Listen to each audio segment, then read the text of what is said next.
Bonjour à tous. Dans cette nouvelle vidéo, je vais vous parler de l'histoire de la Corée, de la fin du 19e siècle à la fin de la guerre de Corée, c'est-à-dire en 1953, en vous montrant comment ce pays faibli, refermé sur lui-même, est devenu un des principaux enjeux de la lutte des grandes puissances sur la scène internationale. C'est parti!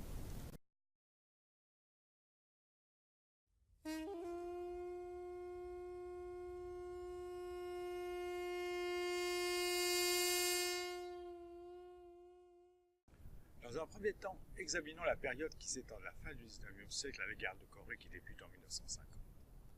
Dans la seconde moitié du 19e siècle, l'Asie orientale entre dans une nouvelle phase de son histoire, caractérisée par une ouverture de la zone sur le plan international, accentuée par l'affaiblissement de la Chine. Dès le début du 19e siècle, le pouvoir chinois s'est progressivement désagrégé, tandis que les puissances occidentales se précipitaient à l'assaut du pays. Malgré la pointe de fer de l'impératrice Sui, la Chine est devenue de plus en plus faible à la fin du siècle. La mort de celle-ci a d'ailleurs entraîné une période de grand chaos qui ne s'est terminée réellement qu'à la fin de notre période, c'est-à-dire la décennie 1950 en Chine. Il y a donc une sorte de vide de puissance qui attise toutes les convoitises et qui permet aux autres puissances d'intervenir. La décennie 1860-1870 est capitale. Jusqu'alors, la Corée et le Japon étaient fermés et le pouvoir chinois en grand danger face à l'insurrection des Taiping. L'histoire de la Chine aurait pu basculer si l'insurrection des Taiping, dont le chef se réclame du christianisme et qui a duré de 1850 à 1864, avait chassé la dynastie Mandchoue. Et celle-ci a résisté et paradoxalement elle s'est renforcée quelque peu au prix d'un immobilisme dont profitent les étrangers, essentiellement les Occidentaux, et qui à terme provoquera sa chute. L'ouverture du Japon en 1854 est acceptée par le pouvoir japonais suite à la demande du commodore Perry, demande d'ailleurs appuyée sur une flotte expéditionnaire de guerre qui comprend des navires de guerre américains mais aussi européens, en particulier anglais, hollandais et français. Cette ouverture offre deux aspects, l'un que l'on cite toujours, qui est d'ouvrir le territoire japonais au commerce du reste du monde, l'autre sur lequel on insiste moins est de permettre aux Japonais de sortir du territoire. D'où une immigration d'ailleurs des populations japonaises vers l'Amérique, qui se traduit par des colonies en Amérique latine et en Californie, mais aussi le désir de projeter la puissance japonaise à l'extérieur. Le Japon des shoguns était imperméable à l'étranger, pacifié mais très pauvre. En s'ouvrant, le Japon a soif de s'enrichir. Et le premier pays qu'il rencontre, le plus proche, c'est la Corée. L'ouverture du Japon se fait par l'adoption d'un modèle de développement occidental et en adopte notamment deux de ses aspects. La réforme de ses institutions, mais aussi, deuxième aspect, le développement territorial, c'est-à-dire la colonisation et la recherche de richesses que le pays ne peut produire, que ce soit des matières premières et des denrées alimentaires. Or, précisément, en même temps, la Russie accède à son rêve d'un accès à une mer libre, l'océan Pacifique. En effet, elle est bloquée à l'ouest, elle est bloquée à l'ouest, elle est bloquée au sud, le nord est pris de glace, donc seul l'est, l'océan Pacifique, peut lui donner un accès à une mer libre. Dès qu'elle le peut, elle s'y établit. Mais cet accès, ce rêve, est un rêve qui date de fort loin et qui se construit peu à peu. Parce qu'en fait, l'océan Pacifique est très loin de Moscou, de Saint-Pétersbourg, et c'est une démarche expansionniste très lente que la Russie entreprend. Le premier traité avec la Chine, c'est le traité de Nerchinsk en 1689, qui permet aux deux pays d'établir des relations commerciales, mais qui est encore loin de permettre à la Russie d'accéder à l'océan Pacifique. Et ce traité, finalement, fut révisé au profit de la Russie, à la fois par le traité d'Aïgoun en 1858 et par le traité de Pékin en 1860, qui ont fixé la frontière russo-chinoise à peu près telle qu'elle est aujourd'hui, et qui lui ont donné non seulement à peu près 2 millions de kilomètres carrés du territoire, mais l'accès à cette mer tant désirée. Dès qu'ils l'ont pu, ils ont fondé un port, Vladivostok, mais les Russes se sont aperçus que ce port est très au nord et ils souhaitent s'étendre plus au sud. Or, plus au sud, il y a juste et précisément la Corée. Ainsi donc, en cette fin du 19e siècle, deux puissances proches et conquérantes qui ne peuvent que s'affronter convoitent la Corée, tandis que la Chine est trop faible pour s'y opposer. Le Japon façonne sa politique sur celle des Occidentaux et donc développe une puissance militaire redoutablement efficace. Les forces coréennes ne sont pas à la mesure de celles du Japon et la Corée apparaît une proie facile pour le Japon, qui ne craint pas une Chine affaiblie par les Occidentaux. Mais les Russes sont là, qui ont les mêmes ambitions qu'eux et qui se heurtent aux Japonais de façon plus générale. Cependant, revenons aux relations entre le Japon et la Corée. Elles sont anciennes, en particulier à la fin du XVIe siècle, par la guerre d'Imjin, les Japonais ont déjà tenté d'annexer la Corée, dans une perspective d'ailleurs plus large de prendre pied en Chine. L'occupation a duré plusieurs années, un peu moins de 10 ans, et a ravagé le pays, mais les Coréens ont réussi à chasser les Japonais, notamment grâce à la puissance de leur flotte commandée par l'amiral Yi Sun-sin. La Corée et le Japon se sont à la suite isolés, chacun de son côté. Et puis, lorsqu'au milieu du XIXe siècle, le Japon s'est ouvert, la Corée a essayé de rester fermée, mais les temps n'étaient plus à cette fermeture. Les Français en 1866 et les Américains en 1871 ont commencé à lancer des expéditions militaires de brève période pour soutenir les missionnaires ou les diplomates, mais surtout pour montrer à la Corée qu'elle devrait tôt ou tard s'ouvrir. Les Japonais ont donc fait un retour en force à la fin du XIXe siècle et se sont appropriés la Corée en quelques étapes. Le traité de Gonghwa en 1876 a ouvert certaines villes, dont le port de Busan aux Japonais. En 1894, les Japonais ont imposé une alliance militaire, mais cela ne leur suffisait pas. Le roi de Corée a bien essayé de résister. Il s'est notamment proclamé empereur en 1897 pour bien montrer qu'il était sur le même rang que l'empereur du Japon et que la Corée n'avait donc pas vocation à être vassalisée par le Japon. Mais ceci ne l'a pas sauvé. En effet, la guerre russo-japonaise a scellé le sort de ce pays. En vainquant les Russes, les Japonais sont devenus les maîtres de cette région. En 1905, le traité de Portsmouth a mis fin à la guerre russo-japonaise et en même temps, il a reconnu aux Japonais leur protectorat sur la Corée. Suite à l'assassinat du résident japonais en 1910, les Japonais ont tout simplement annexé le pays, sans autre forme de procès. L'empereur a préféré abdiquer au profit de son fils, qui a été le second et dernier empereur coréen. Mais il a perdu tout pouvoir. Les Japonais ne considèrent pas leur pays, comme on le fait en Occident, comme un État-nation qui coloniserait des pays plus ou moins proches. La Corée est devenue pour eux une sorte de royaume fusionné avec l'Empire japonais. Les Japonais, par exemple, ont considéré alors que la famille régnante coréenne était de simples grands vassaux de haut rang, et pour bien, les affaiblir, ils ont marié tous les responsables de cette famille à des japonaises pour que leurs enfants soient en quelque sorte des âges japonisés. Les Japonais ont administré directement le pays et ont supprimé toute l'administration locale, en grande partie parce qu'ils ont pris conscience que la population et les lettrés ont résisté fortement à cette annexion japonaise.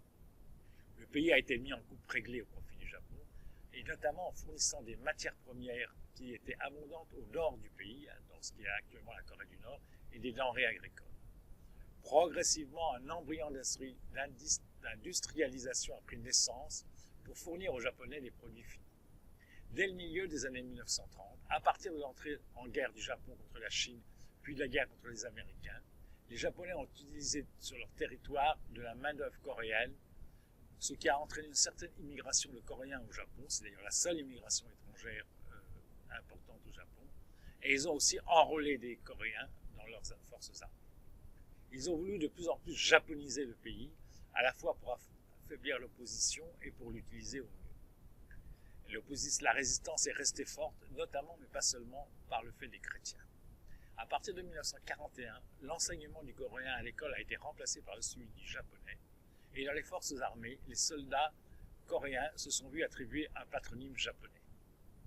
Il faut remarquer aussi que la Corée est sous la loi de l'armée du Kwantung, qui est particulièrement dure parce qu'elle cherche à vaincre les Chinois en Mandchourie et elle a besoin de toutes les ressources disponibles pour le faire.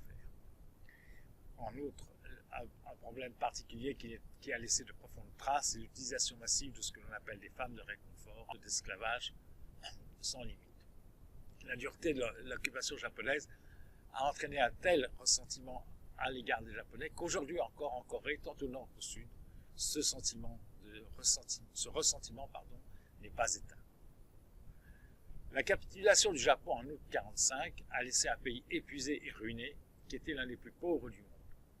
Après une très brève période transitoire dans laquelle l'administration japonaise a fait tourner le pays, tant il n'y avait pas de Coréens capables de le faire sur place, celui-ci a été administré par les deux pays dont les forces ont vaincu les Japonais, les Russes au nord et les Américains au sud. Il faut sur ce point rappeler que les Russes ont ouvert un front contre les Japonais en Chine, c'est surtout parce que Roosevelt l'a demandé, il a même demandé expressément et de façon pressante aux Soviétiques pour hâter la fin de la guerre. Sur cette insistance, il est probable d'ailleurs que seules les troupes américaines auraient occupé le pays et que l'on n'aurait pas cette division aujourd'hui. Mais on n'en fait pas l'histoire. En tout cas, en 1945, Soviétiques et Américains sont alliés, donc il ne semble pas y avoir de problème, et les Japonais de l'armée du Kwantung se sont rendus aux Soviétiques et non aux Américains. Ce n'est qu'à partir de 1948 que la guerre froide succède à la paix et que les Alliés sont devenus des rivaux avant de devenir des ennemis. Et c'est alors que le problème de la Corée s'est posé. Chaque occupant, au nord comme au sud, a institué un embryon de gouvernement coréen, ou au moins d'administration coréenne, dans la zone qu'ils occupent. Chacun d'ailleurs concevant ce gouvernement comme un gouvernement de toute la Corée. Jusqu'en 1950, la question reste en suspens. La guerre de Corée, à partir de 1950, va tenter de la résoudre tragiquement par un conflit qui va meurtrir encore plus le pays.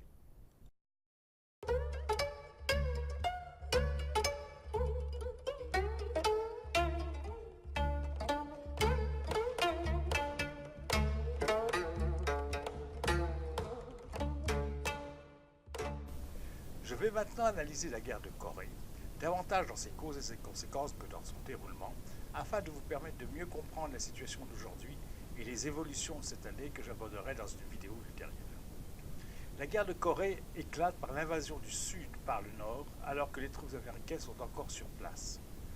C'est un des très rares conflits du temps de la guerre froide où les troupes des deux blocs s'affrontent militairement et à grande échelle, et où l'utilisation de l'arme nucléaire est réellement envisagée. Cependant, même dans ce cas, on remarque que ce ne sont ni l'armée rouge de l'Union soviétique, ni l'armée populaire de libération chinoise qui sont juridiquement engagées. Ce sont les forces d'un État non reconnu, la République démocratique et populaire de Corée, qui interviennent militairement, renforcées par une aide des soviétiques, et la fiction de volontaires chinois qui s'engagent individuellement pour la cause de l'État coréen que Kim Il-sung veut construire. De l'autre côté, ce ne sont pas directement les Américains et leurs alliés, mais ce sont les troupes de ceux-ci sous mandat de l'ONU qui sont à la manœuvre. Cette double fiction permet d'éviter une escalade du conflit. C'est aussi l'un des rares conflits qui ne s'est pas soldé par une solution définitive, ni pendant la guerre froide, ni même après, si l'on considère qu'il n'y a toujours pas d'accord de paix entre les États-Unis et la Corée du Nord. On peut cependant maintenant entrevoir un chemin vers cette solution, depuis cette année, alors que Donald Trump et Kim Jong-un ont accepté de se rencontrer. Premier contact direct en 2018, alors que Nixon a rencontré Mao dès 1972. Jusqu'en 1948, on est dans la logique d'une unité du pays. Des élections ont lieu sous l'égide des Nations Unies dans tout le territoire coréen. Les Nations Unies les ont supervisées au sud et déclarées honnêtes. Comme les Soviétiques n'ont pas autorisé la présence d'observateurs dans le nord, les résultats des élections n'ont pas été validés par l'ONU dans la partie nord du pays. Cependant, suite à ce vote, un gouvernement est constitué au sud et un autre au nord avec des institutions politiques naissantes. Sur le plan international, les années 1948-1949 sont considérées comme le départ de la guerre froide. La guerre froide est tout d'abord un affrontement général entre deux blocs, l'un dirigé par les Américains, l'autre par les Soviétiques. C'est une guerre d'un type nouveau. Les pays n'engagent pas leurs forces militaires pour obtenir un avantage dans une confrontation généralisée. Ils rivalisent pacifiquement en acceptant des conflits périphériques et en renonçant à l'engagement des forces des deux superpuissances, l'une contre l'autre. Pourquoi ? D'abord en raison de l'arme nucléaire que les Soviétiques acquièrent en 1949, ce qui rend, selon l'expression consacrée, la guerre impossible. Mais aussi parce qu'aucun des deux pays ne veut d'une guerre comme la Seconde Guerre mondiale, avec ses 55 millions de morts et ses destructions immenses et parfois irréversibles. La guerre froide ressemble à un conflit westphalien en ce sens qu'il s'agit de conserver un équilibre des puissances qui permettent d'éviter la destruction totale d'un des belligérants. Mais ce n'est pas un conflit de type westphalien en ce qu'elle aboutit à la destruction de l'un des deux belligérants, c'est-à-dire le bloc soviétique. La guerre froide s'accommode donc de conflits dits périphériques, meurtriers pour tous les peuples qui les subirent. La guerre de Corée fut l'un des plus tragiques. Les Américains ont malgré tout envoyé au moins 300 000 hommes en Corée et ils ont eu environ 36 000 morts. La région n'est pas en paix en 1950. En capitulant, le Japon a proclamé l'indépendance de nombreuses colonies occidentales et surtout en Chine, les alliés d'hier, les nationalistes et les communistes, mènent une lutte à mort pour diriger le pays. Corée, Chine et Vietnam, le monde chinois et ses vassaux proches est ainsi divisé. Communistes au nord, alliés des Américains au sud. Mais les communistes gagnent la partie dès 1949, tandis qu'en Corée et au Vietnam, la division perdure à cette époque. En fait, après la perte de la Chine pour leurs alliés, les États-Unis ont établi une doctrine dite du containment, qui veut qu'ils empêcheront toute extension ultérieure du communisme et qu'ils sont prêts à soutenir militairement leurs alliés pour cela. À l'époque, les Américains ne font pas la différence entre les Soviétiques et les Chinois. Ils ont sans doute tort, car il semble qu'ils auraient pu traiter avec Mao au lieu de le considérer comme un simple agent des Soviétiques. Mais c'est leur analyse de l'époque, et il faut attendre Kissinger et Nixon pour réparer cette erreur de perspective. La doctrine du containment implique qu'on définisse une ligne précise que les communistes ne doivent pas franchir pour éviter un conflit. Or, la géographie favorise les Américains car elle permet de déterminer une et même deux lignes, d'ailleurs appuyées sur des archipels qui fixent une limite naturelle à l'expansion communiste. Le secrétaire d'État américain Dean Acheson fait ainsi un discours au début de l'année 1950 dans lequel il annonce que les États-Unis ont défini leur périmètre de défense intouchable qui inclut les différentes îles comme les Philippines et Okinawa. Si l'Amérique est loin de la Chine, le souvenir de Pearl Harbor n'est pas oublié et ils veulent une ceinture efficace et hermétique. On voit d'ailleurs que pour fermer l'accès de la Chine à l'océan Pacifique, il est effectivement nécessaire d'inclure Okinawa, mais pas la Corée du Sud, puisque le Japon constitue une barrière suffisante. Toujours est-il que les Soviétiques ont conclu que la Corée, en fait, n'est pas dans le périmètre de défense américain et que donc les Américains ne la défendront pas. Ce pari est fondé sur la géographie, mais en même temps, il est fondé sur l'idée qu'ont les Soviétiques que la Corée ne représente pas un enjeu majeur pour les Américains. Car les Soviétiques ont compris que la doctrine de containment, qui est contrairement aux apparences, une doctrine pacifique. On ne veut pas que les communistes aillent plus loin, mais on veut encore moins faire la guerre pour reconquérir les zones déjà possédées par eux. En outre, alors que Chiang Kai-shek avait une forte emprise sur la Chine, ses armées se sont effondrées devant l'armée populaire de libération, et les Soviétiques voient bien que Syngman Rhee, le dirigeant sud-coréen, n'a pas la même légitimité et a une emprise sur son pays beaucoup plus faible que celle de Chiang Kai-shek en Chine. Donc, ils pensent et ils espèrent que la Corée du Sud se désagrégera rapidement si elle est envahie par le Nord. Et la première partie de la guerre de Corée leur donne raison. Voyons maintenant un peu de chronologie de la guerre. Après la capitulation japonaise de 1945, les indépendances se multiplient en Asie du Sud-Est et du Sud, remodelant complètement la région. Les Américains sont globalement favorables à la décolonisation, d'autant qu'ils pensent à cette époque que la Chine, qui est leur meilleur allié, sera en quelque sorte la superpuissance régionale. Mais les événements démentent leurs prévisions, puisque dès 1949, la République populaire de Chine a éliminé le pouvoir des alliés des Américains en Chine continentale. Le déclenchement de la guerre de Corée intervient quelques mois après, comme dans la foulée du mouvement de conquête de la Chine, et alors que tout le monde pense d'ailleurs que Taïwan va tomber elle aussi, aux mains des communistes chinois. La riposte américaine est donc double. Ils veulent sanctuariser Taïwan et défendre la Corée. Ce double signe d'un coup d'arrêt doit être donné à l'expansion de la sphère communiste. Ajoutant que les Américains bénéficient d'une circonstance favorable. Les Soviétiques, pour faire reconnaître la République populaire de Chine comme l'État chinois qui doit occuper le fauteuil de la Chine à l'ONU, boycottent le Conseil de sécurité au moment où se déclenche la guerre.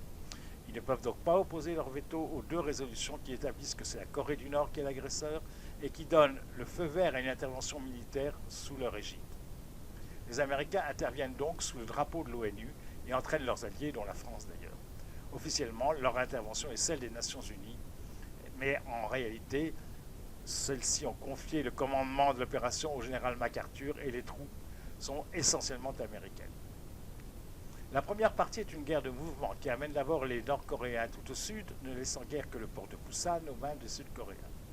Puis, une contre-offensive américaine les amène à la frontière nord au contact de la Chine. Et dans une troisième phase, avec l'entrée des volontaires chinois, le front se stabilise pendant environ 2 ans sur une ligne qui est proche de la ligne du point de départ. En réponse à la menace que font peser les Américains, en l'occurrence le général MacArthur, d'utiliser l'arme nucléaire, les Soviétiques font savoir qu'ils possèdent eux aussi l'arme nucléaire et qu'ils pourraient se livrer à une escalade. En fait, l'arme nucléaire soviétique date de 1949, donc elle est toute récente. Et c'est sans doute la vraie raison qui fait que Truman renonce à un bombardement par l'arme atomique. Il faut remarquer que 4 millions de personnes au moins ont payé de leur vie l'affrontement des deux blocs. En effet, les opérations militaires ont été extrêmement violentes et meurtrières, mais à cela s'ajoutent aussi les massacres que chaque camp a commis en prenant le contrôle parfois temporaire de zones autrefois occupées par leurs ennemis et en liquidant tous ceux qu'ils suspectent de sympathie pour leurs opposants. En 1953, on n'a pas encore conscience que l'on adopte une solution de long terme, mais on a conscience que le pays a déjà perdu plus de 10% de sa population. Les survivants veulent avant tout vivre. Le front se stabilise aussi parce que tacitement, donc, les États-Unis et les Soviétiques ont décidé de ne pas accroître leur effort de guerre pour essayer de conquérir la totalité de la péninsule.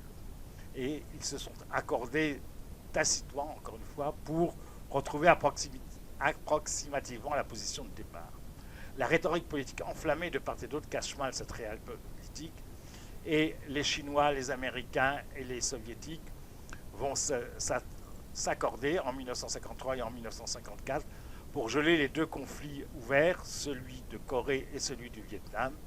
Et il est à noter que si on conçoit que un armistice n'est pas la paix en Corée, les Américains ont l'impression, en signant eux-mêmes du côté allié, que le régime sud-coréen n'a pas encore de légitimité suffisante. En effet, la Corée du Sud n'est pas signataire de l'armistice de Panmunjom, elle n'est pas en état de s'imposer, mais cela complique à terme la résolution du problème et entretient un sentiment anti-américain dans l'opinion sud-coréenne. Les Américains montrent par leur attitude qu'ils considèrent en fait la Corée du Sud comme un pays sous leur domination ou sous leur tutelle. D'une certaine manière, toute l'histoire de la démocratisation de la Corée du Sud sera à la fois la volonté d'avoir un régime démocratique et la volonté d'avoir un régime autonome par rapport aux Américains, sans que cela ne trahisse de leur part le moindre attrait pour le communisme. Et il en reste des traces aujourd'hui. De toute façon, les Américains restent maîtres du jeu et tous les dirigeants sud-coréens, quelle que soit leur rhétorique avant d'arriver au pouvoir, sont obligés de conserver une présence américaine. La crédibilité de la menace nord-coréenne a été renouvelée par la nucléarisation du régime, couplée à des forces conventionnelles qui restent très importantes. La Corée du Nord est en fait le meilleur allié objectif des États-Unis, et c'est pour ça que seule l'entrevue entre Donald Trump et Kim Jong-un pouvait débloquer la situation, bien que le président sud-coréen Moon fasse tout ce qui est en son pouvoir pour se rappeler à l'attention des deux dirigeants. À l'issue des opérations militaires, revenons en 1953, la Corée du Nord occupe 55% du territoire et la Corée du Sud 45%. Mais la population est environ 2 tiers en Corée du Sud et 1 tiers en Corée du Nord. Cette proportion reste à peu près semblable aujourd'hui. En 1954, n'oublions pas non plus, ne soyons pas trompés par ce qui se passe aujourd'hui, la Corée du Nord a un niveau de vie faible, mais ce niveau de vie est supérieur à celui de la Corée du Sud, qui est un des pays les plus pauvres du monde et aussi les plus détruits. Si aucun accord général a été signé entre tous les belligérants, il ne faut pas oublier qu'entre les deux présidents, Roh Moo-hyun à l'époque et Kim Jong-il au nord, cet accord a mis fin de facto à la guerre de Corée, même s'il a été dénoncé en 2011.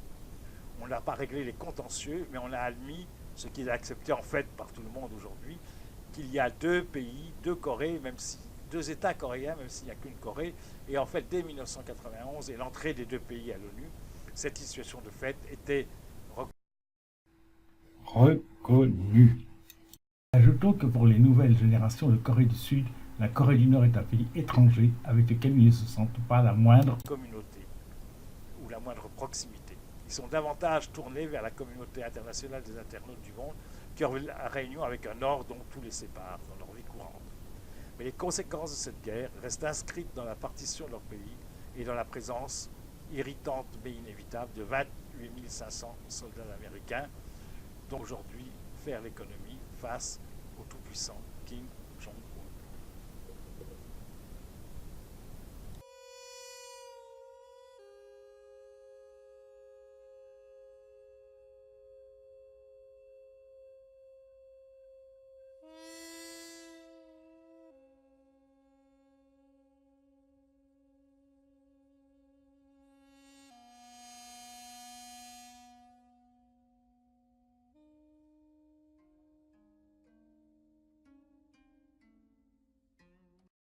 En conclusion, l'histoire de la Corée, de la fin du XIXe siècle à la fin de la guerre de Corée, est une période de souffrance non seulement parce que la Corée a été plongée dans l'exploitation, la guerre et la misère, mais parce qu'elle a été dépossédée de son identité.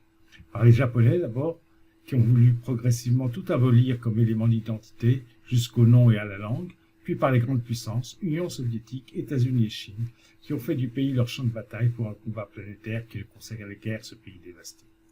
Il est probable qu'entre 1950 et 1953, la plupart des Coréens n'ont pas pu comprendre les enjeux d'une guerre qui les dépassait.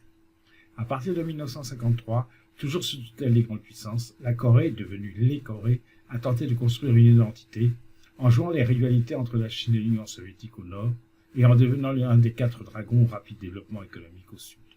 Peut-être l'année 2018 et les discussions qui se sont enclenchées marquent une nouvelle étape pour les deux pays, non seulement celle d'une identité retrouvée, mais aussi celle de pays qui comptent sur l'échiquier international.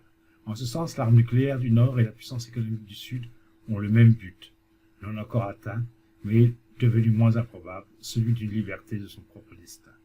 Nous verrons cela dans une prochaine vidéo. Sachez simplement que d'ores et déjà, les prévisionnistes envisagent un temps, pas si lointain, où la Corée du Sud sera au niveau économique de la France. Et cela ne se sera pas fait sans le sang, les larmes et beaucoup de souffrance. Le seul défi que les deux présidents ne veulent pas relever et qui semble hors de leur portée, c'est celui de la réunification. Mais l'histoire réserve parfois bien des surprises.